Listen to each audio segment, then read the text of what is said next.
Hi guys, তো সেদিন আমরা চলে গেছিলাম স্নিগ্ধাদের বাড়িতে। ছিল স্নিগ্ধারই একজন কলেজ ফ্রেন্ড নবমী, অনামিকা, এই যে স্নিগ্ধার বোন দীপিকা আর আমি ছিলাম। আর আমরা এখানে বসে আড্ডা মারছিলাম আর কাকিমা দিয়ে গেছিলো লিচি ড্রিঙ্ক, সেটা খাচ্ছিলাম আর উনো খেলছিলাম, যেটা আমার রিসেন্ট ফেভারিট গেম।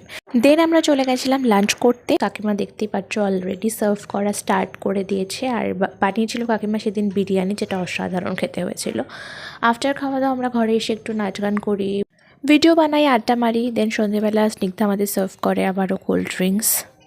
দেন সেটা খেয়ে আমরা চিপস দিয়ে একটা চাট বানিয়ে সেটাও খেয়েছিলাম, যেটা অসাধারণ খেতে লেগেছিল।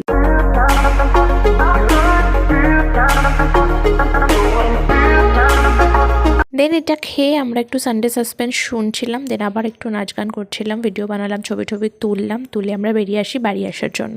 তো it's time to say bye bye to everyone. আর আজকের দিনটা সত্যি দারুণ এনজয় করে কাটিয়েছি প্রত্যেকে আমরা।